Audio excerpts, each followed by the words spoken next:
The Flames are back to 500 after losing their third in a row as Oliver Kylington is back with the NHL club. Hey everyone, welcome into Burning Questions. Rob Wong joined alongside by Postmedia Calgary Flames writers Wes Gilbertson and Danny Austin. And guys, when we last spoke, the Flames were on a 4-game win streak, but a week later, and it's now a 3-game losing streak. Wes, what has gone wrong over the last few games? Yeah, it wasn't that long ago we were saying back to 500, and it was a good thing for the Calgary Flames, right? Because they'd spent a long time clawing back to that mark, but now to have finally gained some traction, only to lose 3 in a row at home to the Toronto Maple Leafs, the Edmonton Oilers, and then the St. Louis Blues, puts them back kind of in tire spinning territory.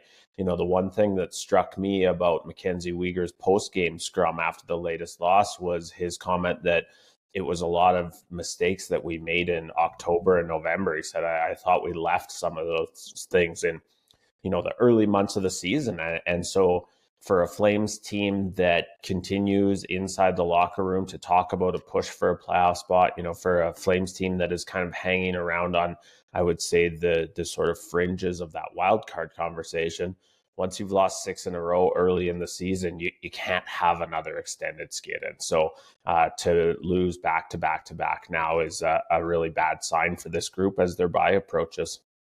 Yeah, I mean, Wes said it. That 6-game losing streak at the start of the year just put this team in a position where there is there's no margin for error. They need to be much better than some of the teams around them. There's a reason why that 6-game losing streak, even though it was so early and even though the team was still figuring it out, was treated as such a big deal. And, the comment that stood out to me last night was Jacob Markstrom, who was asked about the importance of getting a couple wins for confidence going into the All-Star break. And Markstrom just sort of said, that's not the point here. It's the bigger picture. We need wins to stay just in the fight right now. And the reality is they're going to have to leapfrog 4 teams to get into that second wild card position, I believe. There's just a lot of work to do, and the why almost stops mattering. It is about wins and losses at this point because there isn't much time to turn this around. And we may be getting to the point where it's already a little bit too late realistically. So this losing streak, they play the Columbus Blue Jackets on Thursday and the Chicago Blackhawks on Saturday before their All-Star break. They need to win both. It's that's not just sports writing talk. They need 4 points out of those 2 games.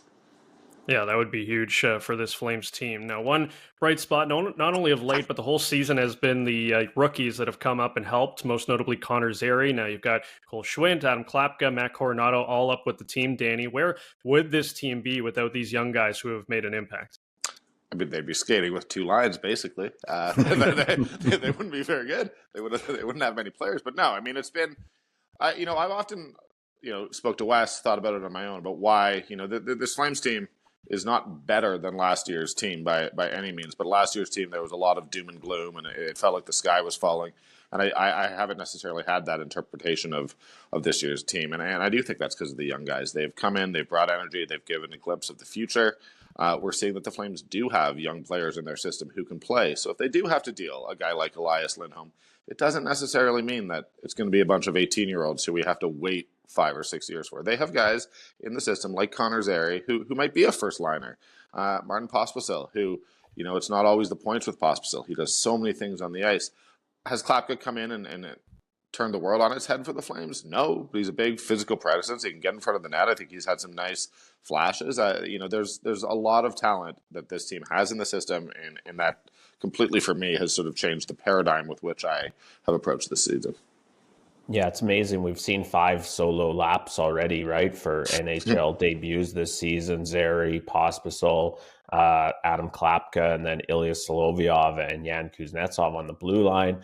We've seen guys like Dustin Wolf and Matt Coronado who have had, limited opportunities in the past 1 game each coming into the season, get some more time this season. So it is a really good news story for the Flames. It gives the organization, I think, a much better sense than they had even as recently as training camp, truly what they do have in the system. And it gives these young guys, Pospisil and Zary are in one conversation because they've sort of established themselves as full-timers, but it gives the rest of them an indication of whether they're close to being NHLers, what they need to get better at. A guy like Cole Schwindt might only be around for a few games and might go back to the minors, but it's a really important, I guess, litmus test for him as a 23-year-old at this point in his career. I'd say the same about Adam Klapka if he's a guy who's not around for the long term. And so both good news for the Flames and for those young call-ups, because if it wasn't for those guys, they'd definitely be in big trouble.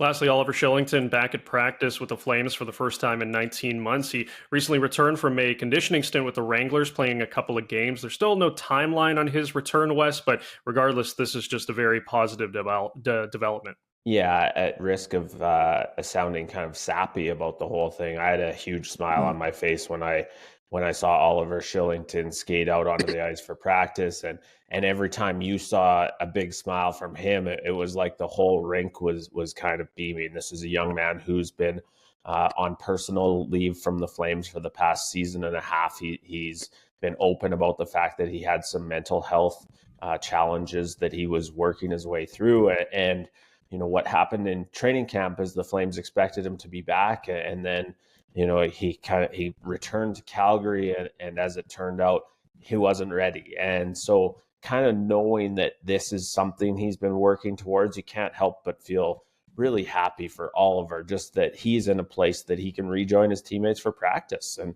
I'll be honest with you, he doesn't look very far away now from rejoining his teammates for a game. And we can talk finally about Oliver Kylington, the player, and not just the person. He's a really slick, strong skating, puck moving defenseman, and they could use another one of those. Yeah, I mean, Wes sort of took all my talking points there, but I will just say that, I went to Kylington's first game back with the Calgary Wranglers in the AHL a couple weeks ago, and it was that same feeling. He came out and spoke to the media, and he felt relaxed and confident and comfortable, which is just so good to see. And he said, after his first practice back with the Flames, that it felt normal, and that just felt very profound and meaningful in this case. So, yeah, I'm not going to add too much more. Like Wes, it's, we care about these people as humans, whether you're a fan or a media or a teammate or management or a coach. And it's just nice to see him get back, have this chance, and be making the most of it. And I can't wait to see him in a Flames uniform playing in front of that Saddledome crowd.